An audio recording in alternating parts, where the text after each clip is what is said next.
and found himself wanting to let her down gently. "You've an extensive list of hobbies.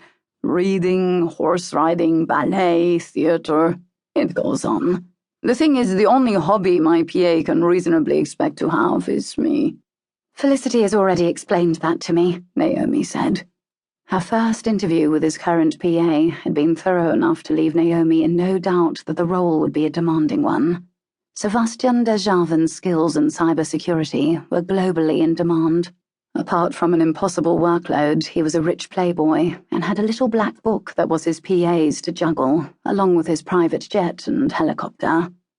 Yes, she'd been told exactly what the role would entail. He was arrogant, emotionless, worked you to the bone, but he paid through the nose for attention to duty. Him.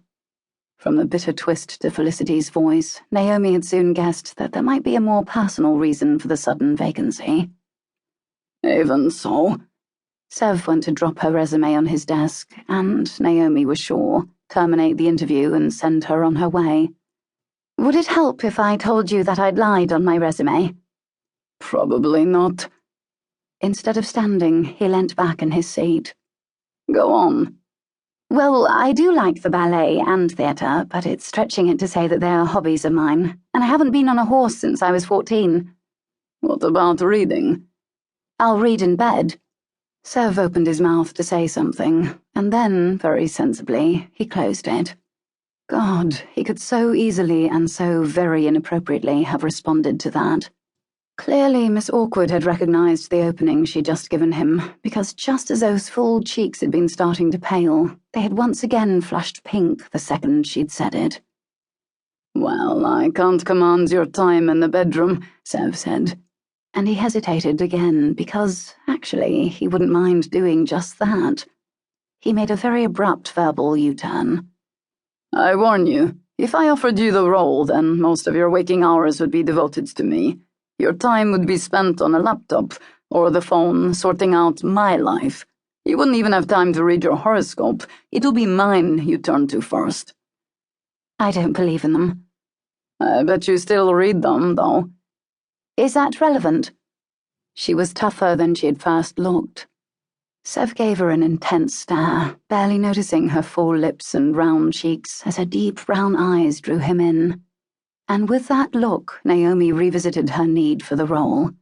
12 to 18-hour days didn't trouble her, rather it was the company she'd be required to keep that did. "I see you're engaged." Sev glanced at the ring she wore before returning her solemn gaze. "Again," Naomi asked, "is that relevant?" "Actually, it is," Sev tartly responded.